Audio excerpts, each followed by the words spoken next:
Super. Donc, bonjour tout le monde. Aujourd'hui, en fait, je tenais à partager, à faire une interview avec Flo, une de mes élèves en coaching. J'allais dire coaching de vie. Et c'est vrai que c'est la deuxième interview qu'on fait là. Coaching de vie, c'est toujours un peu très vague, hein. Tu trouves pas, Flo? Et que quand tu t'es dit, OK, je me lance dans le coaching, tu t'étais dit que c'était plus comme du coaching sportif où j'allais te pousser Ah ouais, à faire des choses, mais tu savais pas trop, hein. Et finalement, non. je me rends compte de plus en plus avec la pratique et nos discussions, nos échanges et les résultats que je vois sur vous, je dirais que ce coaching, c'est vraiment une reprogrammation du mindset, quoi, de vos schémas de pensée, de fonctionnement, d'identifier ce qui fonctionne pas, ce qui est source de souffrance, et de s'autoriser en fait à rencoder en mettant en place des outils qui vous donnent derrière l'autonomie pour vous observer et pour finalement couper court, hein, au schéma de souffrance dont on s'est nourri depuis notre naissance finalement. Je dirais que c'est un petit peu ça, donc ouais, de la reprogrammation et bien sûr ce suivi en fait, il impacte tous les domaines de ta vie. Donc je pense que c'est pour ça que j'ai des coachings de vie ou une approche holistique, hein, parce que ça va impacter le physique, le corps émotionnel, le corps mental, le corps spirituel et bien sûr ta relation au travail, euh, dans les amours, en amitié et en famille. C'est vraiment transverse. Il n'y a pas enfin, un truc où le coach physique, coach business, tout là, c'est le package. Donc, ouais, cette interview avec toi, je voulais, comme là, tu as terminé la saison 1, et ben, je tenais vraiment déjà enfin, c'est tellement beau de te voir comme tu es aujourd'hui, rayonnante et heureuse. Et effectivement, c'était pas à 100% le cas quand tu es venue me voir, surtout pour le coaching, parce qu'on se connaissait déjà du yoga, hein, depuis 2011. Ah, je t'ai perdu en caméra. Et, euh, et là, c'est vraiment l'occasion un petit peu de partager ce que tu as vécu à travers ce coaching, dans quel état, j'allais dire mental, émotionnel, tu te trouvais quand on s'est rencontrés. Qu'est-ce qui t'a poussé à faire ce suivi? Comment tu l'as vécu et aujourd'hui tes victoires? Moi, je te relancerai là-dessus s'il y a des choses qui me viennent en tête. Ça va? Ça va. Du coup, moi, au départ, j'ai voulu faire ce coaching parce qu'en fait, l'année dernière, je voulais tout plaquer parce que j'étais pas bien et j'avais vraiment le sentiment qu'il fallait que je pense que c'était maintenant je me rends compte que c'était la fuite puisque je voulais vraiment tout quitter, mon travail, ma maison, la Martinique, en fait, hein. Mm. D'ailleurs, c'est ce que j'ai fait. Je suis partie donc 3 mois à La Réunion. Et ça a été pour moi vraiment 3 mois de bonheur extrême. J'ai profité de chaque instant. C'était vraiment super, hein. Et c'est à mon retour, en fait, j'étais quand même très contente de revenir, de voir mes amis, voir ma famille. Mais quand même, ce retour, ça a été, ben, je l'ai perçu un peu comme une épreuve parce que je me suis dit, c'est quand même fou. Je reviens donc chez moi et j'étais tellement heureuse à La Réunion, je comprenais pas pourquoi revenir en Martinique, c'était si Mm. dur, quoi. Mm. Et c'est là que je me suis dit, non, il y a un truc qui va pas parce que je peux pas m'amuser comme ça tout le temps, m'échapper. Il faut que j'arrive à me recentrer et j'arrive vraiment à savoir au fond de moi ce que je veux et m'établir dans ça. Et voilà, Souvent, il y quoi. a un truc que je retrouve aussi quand les gens viennent me voir, c'est cette impression de passer à côté de sa vie. Est-ce que tu avais cette impression-là, toi, à l'époque? Où tu passais à côté de l'essentiel, tu avais l'impression de rater quelque chose dans ta vie. En fait, c'est vrai que en fait, j'avais surtout l'impression de pas être 100% moi-même, en fait. Et en fait, avec le recul, je pense que c'est certaines peurs, certaines croyances qui font qu'on a du mal à être soi-même, du mal à être authentique. Et c'est vrai qu'on se perd au final, hein. Mm. On se perd. Et Et oui, non, j'allais dire le coaching, c'est vrai que je l'avais pas imaginé comme ça du tout. Je l'avais pas imaginé comme ça du tout. Et c'est vrai qu'au début, tu te souviens, j'avais du mal à me. ah là là, ouais. Est-ce que, bah oui, en fait, déjà, c'est vrai, je t'ai posé la question la dernière fois, mais je vais te la reposer. C'est qu'est-ce que tu t'imaginais, en fait, finalement? Parce Je que tu avais fait, m'imaginais il quelqu'un. faut savoir, je vais juste préciser que ça faisait 2 ans que tu cheminais beaucoup, que tu faisais énormément de lectures, que tu t'étais mise plus sérieusement à la méditation, vraiment tu t'étais offert, tu as vraiment cette invitation de connexion. Donc, tu Mm. cheminais déjà et tu avais lu énormément de choses, hein. Donc, Ouais. quand on s'est rencontrés dans cet état, donc oui, ça m'intéresse en fait de savoir qu'est-ce que tu avais imaginé, ouais. Ben, en fait, j'avais imaginé quelqu'un qui allait me booster, en fait, m'envoyer des petites piqûres de rappel. Est-ce que tu as fait ci et tout, qui allait me demander comment ça va. Et en fait, je me suis rendu compte que c'était pas du tout ça. Et c'est vrai qu'en fait, c'est exceptionnel la façon dont c'est fait, comment finalement on est amené à trouver les réponses en soi. Et c'est vrai que c'est ce que tu disais par rapport à la méditation. Ça fait quand même 2 ans, plus de 2 ans que je médite, quasiment tous les jours. Et j'ai ressenti en 3 mois des choses que j'avais jamais ressenties avant. Mm. Parce que ben j'avais pas cette connexion au corps et j'étais peut-être trop dans la tête, trop. Puis des fois on théorise un peu les choses Oui, et on lit beaucoup, on écoute des podcasts, j'essayais de mettre en pratique peut-être de façon trop scolaire ce que je lisais, je sais pas, c'était et on s'y perd au final quoi. oui, c'est vrai que, et ça, c'est, j'allais dire presque entre guillemets, le premier piège spirituel dans le chemin, dans le cheminement. Évidemment, moi, j'y suis tombée, hein, moi la première, où on expérimente, on lit plein de choses et on croit savoir, hein, avec les connaissances, avec le mental. Et comme je disais, on peut méditer 10 heures par jour pendant 10 ans, pratiquer le yoga tous les jours pendant 10 ans.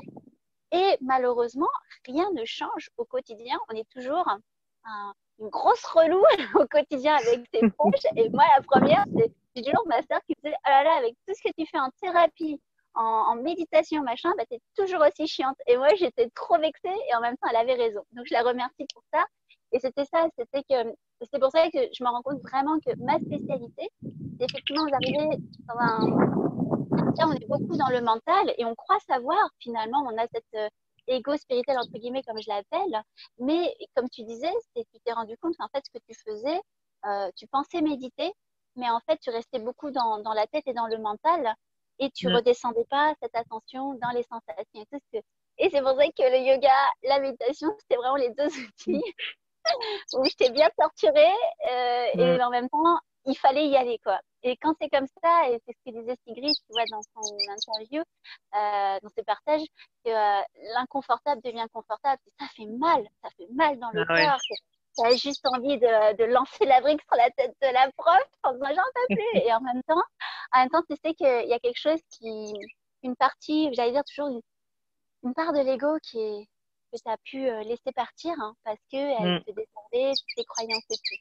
Et c'est vrai que oui, ça, c'est vrai que je t'ai bousculée, hein, je t'ai bien bousculée au début.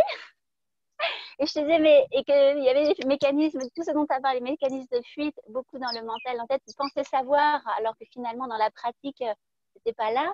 Et il y avait de la Mm. résistance, des fuites à travers les soirées, les fêtes. On s'est tombé pendant le carnaval. Carnaval. Alors là, c'était l'excuse ultime. C'est Catherine, il y a carnaval, c'est prioritaire. Et là, moi, je dis, bon. Et finalement, enfin, est-ce que par rapport à, je réfléchis dans les autres schémas, quand il y avait effectivement donc, fuite, beaucoup dans la tête, grosse douleur physique aussi, alors que tu es quelqu'un d'ultra sportive. Mais dès qu'il s'agissait de se poser et de ressentir, oh, Ah ouais. c'était présent qu'on t'avait coupé Atroce. les jambes, hein. Ah ouais, des douleurs atroces. Je me suis sentie un peu sadique à ce moment-là, j'avoue. Ouais. Je savais que c'était pour ton bien et tu es allé dans cette. Rappelle-toi la différence entre souffrance et douleur. Tu es allé, tu as accepté d'aller dans cette douleur physique qui était là, hein, bien sûr, tu l'as pas inventé. Et tu as accepté de t'y plonger et de voir c'était quoi les peurs et les croyances. Tu te rappelles? Et là, ça a lâché. Mais purée, il y avait la tête dure, hein. Mais C'est quand ça a clair. lâché, c'était magnifique. Et est-ce que tu te rappelles le déclenchement où, à un moment donné, il y a eu la bascule? Tout a changé. Et je t'ai dit, oh, qu'est-ce qui s'est passé? Ça, c'est vibratoire mental. Tu te Ouais, ouais, rappelles? je m'en souviens. C'était grâce au confinement.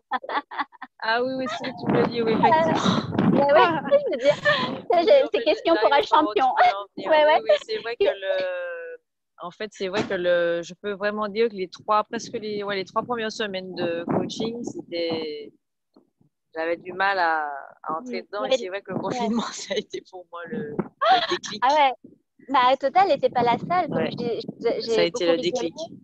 Je lui ai dit, parce que t'avais plus tes échappatoires, t'avais plus les sorties, t'avais plus Mm. le travail, Le t'avais boulot, plus la parce que fuite, hein. La fuite dans je le boulot, bossais la fuite dans les... énormément. Ah ouais. Voilà, mais c'est ça, il y avait plus la fuite dans tout ça, donc t'avais plus d'excuses à me donner pour pas faire. Et du coup, Mm. il y a eu un énorme déclic, tu t'es mise à faire tout ce que, entre guillemets, je te demandais de faire, dans les choses à conscientiser, les réflexions à avoir. Et là, Mm. boum, ça s'est déclenché et tu as joué le jeu. En fait, c'est ça. Et à un moment donné, il y a eu des magies, beaucoup de victoires en fait qui se sont au fur et à mesure. Enfin, et chez toi, ça a surtout été au niveau de ce ressenti. Comme il y avait une énorme dichotomie, comme la plupart des gens, hein, tu sais, une grosse dichotomie entre corps et esprit. Mm. Il y avait une coupure. Tu as réussi en fait t'as appris. Je crois que chez toi, ta plus grosse victoire, c'est que tu as appris à ressentir, à être là, ici et maintenant, dans le moment présent. Comme le dit ta dernière chanson, c'est ça que tu as appris en fait. Hein. Et tu sais, Ouais. parce qu'on dit toujours pareil, oui, soyez connecté au moment présent. Mais concrètement, d'ailleurs, c'est vrai ça. Concrètement, ça veut dire quoi maintenant que tu arrives à ressentir et à être connecté à ton corps et au moment présent? Et comment ça se traduit chez toi maintenant dans le quotidien? Qu'est-ce que ça veut dire pour toi?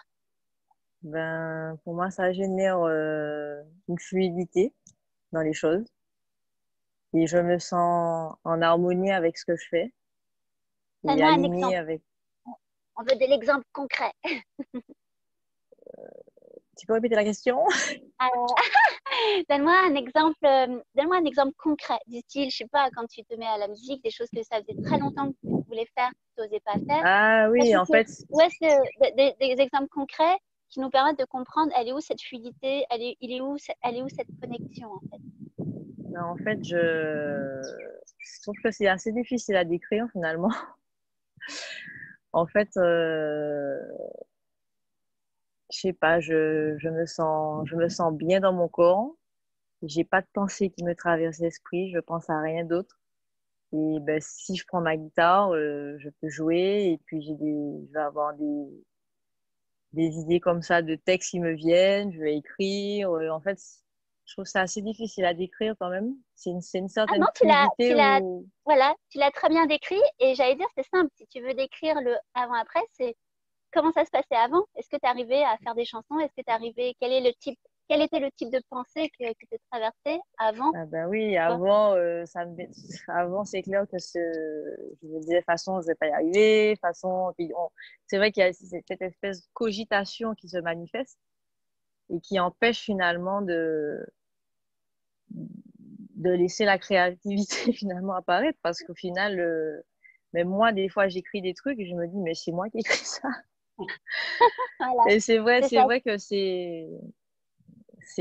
ouais, je crois que c'est ça, c'est une espèce de fluidité, une espèce de connexion. Mm. Où c'est C'est fluide, assez c'est indescriptible. Ouais. naturel. C'est tout C'est fluide, ça, naturel, et puis tout. Et en fait, des fois, on se rend compte que toute la journée peut se passer comme ça, en fait. Et c'est ouais, trop bien quand ça arrive. c'est ça. Et en fait, c'est que tu t'entraînes, hein. C'est-à-dire que Ouais. avant, quand tu devais créer, bon là, on prend le côté artistique parce que c'est ce qui s'est révélé le plus et qui est tellement magnifique parce que t'es thérapeute à la base, mais t'es pas que thérapeute, on est bien d'accord. Hein. Mm. Et au niveau artistique, c'est tellement révélateur quand on est aligné, on peut créer des chansons comme ça, d'un seul coup magnifique. Et alors qu'avant, bah oui, il va y avoir un discours de valorisation, ça va pas être fluide, tu vas être tout le temps dans ta tête, tu vas réfléchir 3 mois avant de sortir quelque chose et au final, tu vas pas le sortir. Donc les décisions, elles n'étaient pas du tout spontanées en fait. C'était des choses où Mm. à chaque fois, tu réfléchissais de manière très rationnelle, tu mettais les moyens, l'argent, tout ça, tout ça, tout ça, tout ça. Et après, bah, finalement, tu n'y allais pas. C'était un petit peu ça en fait. Donc, Mm. il Mm. y avait comme une stagnation un petit peu à tous les niveaux. C'est ce que tu ressentais, je crois, c'est ce que tu me décrivais. Et là, c'est vrai qu'aujourd'hui, enfin, ce qui est génial, c'est que, oui, surtout artistiquement, ça a explosé, c'est fluide, c'est beau. Et quand tu as goûté, comme tu dis, à cet état que tu as du mal à décrire parce que juste c'est bien, c'est fluide et aligné, bah dis-toi en fait que une fois que tu as goûté à ça, tu sais que tu as le droit, tu sais que ça fait du bien, tu sais que ça existe, que c'est possible, et que du coup, tu as envie d'y revenir plus souvent, encore plus souvent. Et tellement que ça devient ton état naturel. Et c'est ça qui est chouette. Alors qu'avant, mais pour tout le monde, je décris toujours que 80% du temps, on est dans sa tête, hein, et très peu connecté, aligné dans le moment présent, parce qu'on est toujours en train de prévoir, planifier, budgétiser, imaginer le pire. Et là, quand on ramène à ce qui est, sans pour autant être complètement inconscient de ce qui nous arrive, mais au contraire, on est vraiment très, très là et présent, et on ressent cette intuition, cette connexion. Là, tout est fluide et on inverse la tendance et on est là vraiment présent. Et c'est là, comme tu dis, que j'ai envie de faire un truc, je le fais et je me pose pas 10 000 questions avant de le Mm, faire. mm. Super. Ouais, ouais, c'est vrai. Oui. Et du coup, j'allais dire, d'autres victoires pour toi qui sont assez Une significatives autre aussi victoire dans pour tes moi, relations. ça a été aussi professionnellement. Professionnellement, quand même, je suis passée du stade à je vais quitter mon cabinet, tout plaquer, au stade je vais tout rénover. Donc, je suis vraiment très, très contente de ça. Et puis, j'ai aussi, je pense que j'ai toujours été un petit peu attirée par tout ce qui est énergétique. Et je pense que peut-être c'est la peur du jugement qui m'a empêchée je Ah dirais la oui, peur du jugement et un petit peu les croyances de mon entourage qui m'ont oui, empêché ouais, on en de parlait me pencher justement. là-dessus.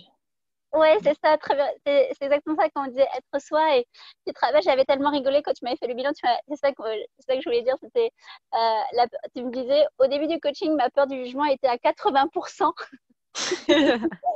Et aujourd'hui, tu m'as dit à peu près à 20%. Et effectivement, cette fameuse peur du jugement, elle t'empêche en fait de faire tellement de choses et d'être toi. Et toi, bah, effectivement, si tu as envie d'aller vers plus des notions énergétiques, thérapeutiques, c'est vrai. Et c'est fou enfin, c'est fou, tout le monde le vit. Et ce qui nous en empêche, c'est de se dire, ah là là, mais qu'est-ce qu'on les autres vont penser, ils vont me juger, ils vont trouver ça Mm. bizarre. C'est ça, hein. Ouais, donc je suis trop contente. J'ai entrepris une formation en énergétique et j'aime trop. Voilà, je suis trop contente. Super. Ouais.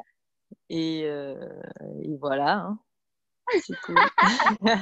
Oui, que je te taquine, mais effectivement, ça, cette victoire aussi où tu t'autorises en fait à t'écouter et à faire les choses dont tu as envie, peu importe ce que les autres pourraient penser et dire, hein.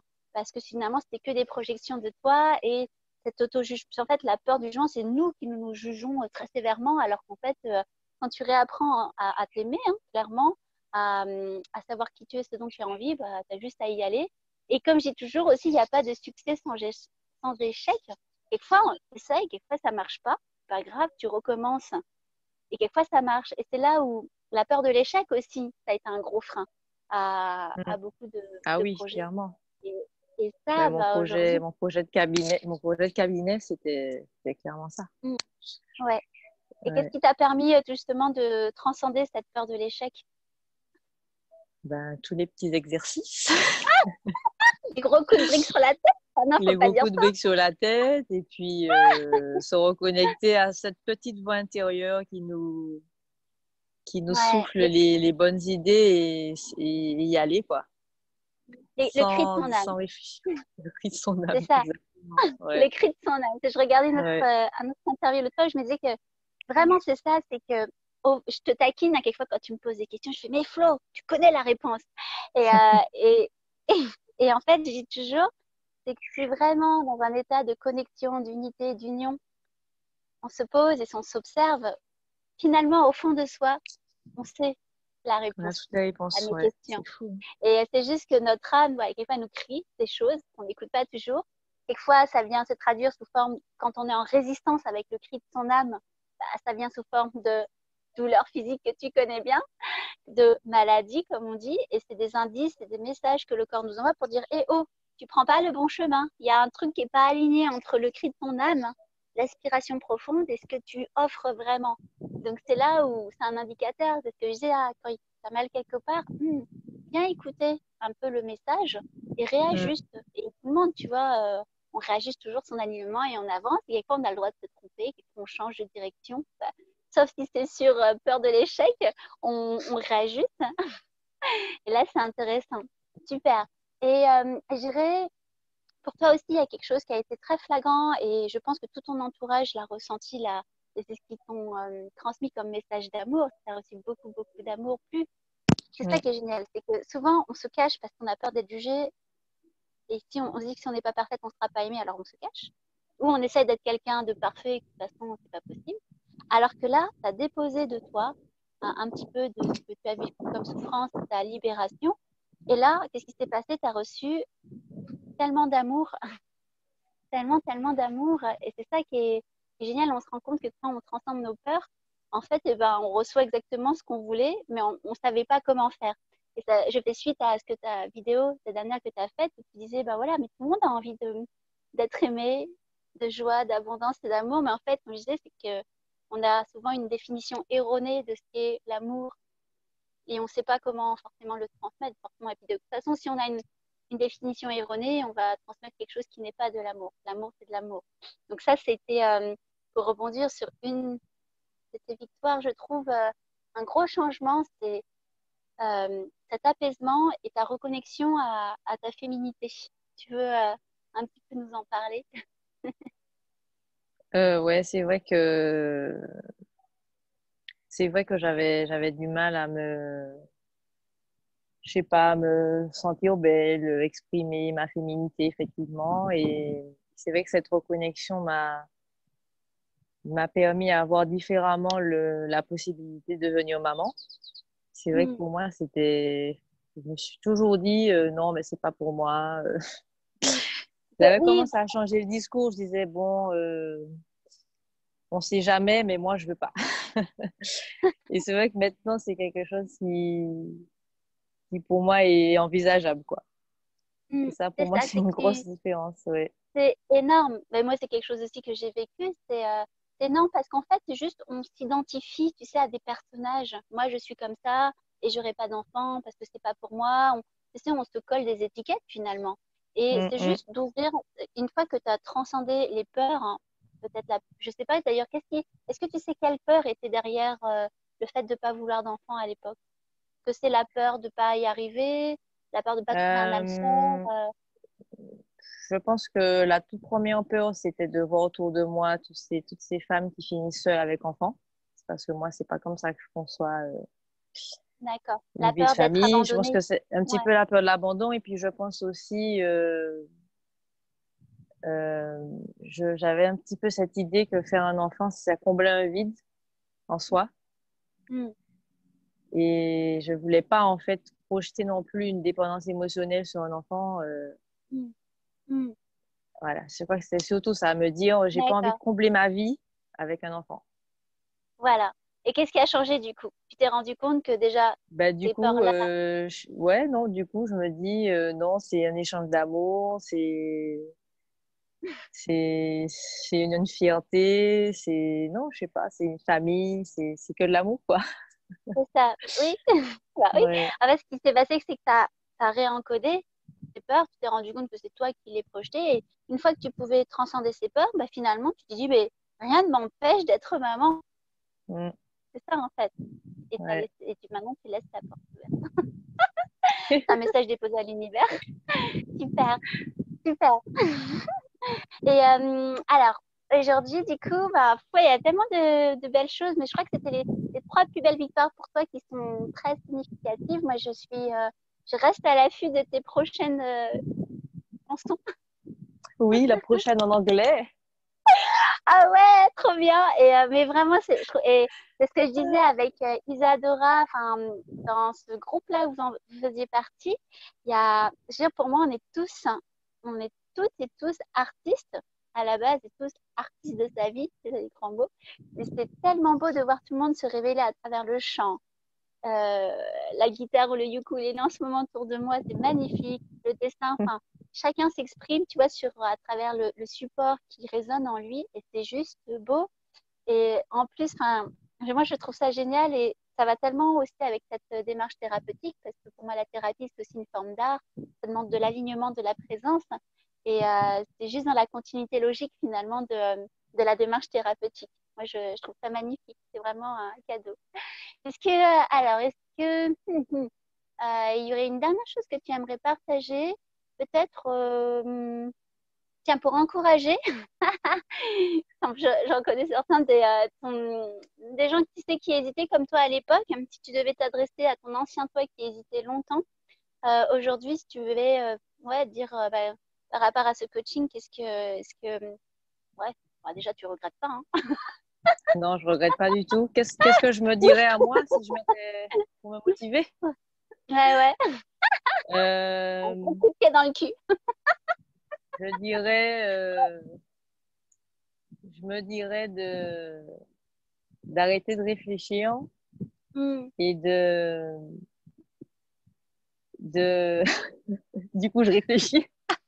Ouais, je sais, c'est pour ça que je rigole.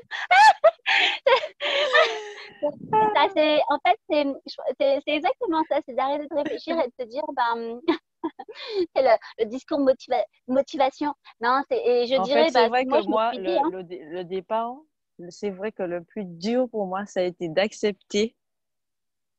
que je ah, pouvais, d'accepter l'aide, en fait. ah oui, voilà, ça, c'est C'était intéressant. ça, en fait, Hmm, le c'est départ pour intéressant. moi. Le point de départ, D'accord. ça faisait longtemps que je me disais, mais peut-être qu'en fait, ça peut être bien. Et puis, en fait, je laissais cette idée se partir, ça Hmm, revenait, ça repartait, ça revenait, avant même que tu fasses le coaching, hein. hmm, Et en fait, je me suis rendu compte que passer ce cap, ça a été ouais, une c'est un épreuve, peu, quoi. Mais je me suis fait violence de ouf. Et en fait, je regrette pas, quoi.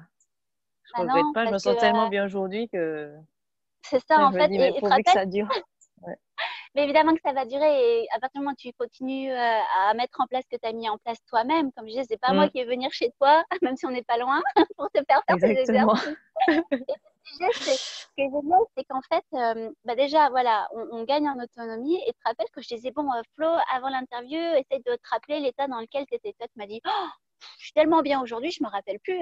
Et c'est pour ça que c'est intéressant dans les interviews, parce qu'on disait avec Isadora, de se rappeler quand même jusqu'où on peut aller dans l'auto-sabotage, l'autodestruction, entre guillemets, le non-amour, dans le désamour de soi, quand on se laisse envahir par nos émotions, nos pensées négatives. Hein, et ça peut aller très loin, en fait. Et c'est bien de s'en rappeler, juste pour apprécier encore plus les progrès et que tu sais que tu n'as pas envie d'y retourner. Donc, les fois où tu n'auras pas envie de faire tes respires, tes visualisations, tu repenseras à comment tu te sentais avant. Non, mais c'est C'est super. clair. Ah, moi, ouais, en tout cas, j'étais ravie de te taper sur la tête. C'est pas toujours facile, c'est sûr, hein. J'avais des résistances et en même temps, ben, Il est je dur, hein? crois que c'est dur, hein.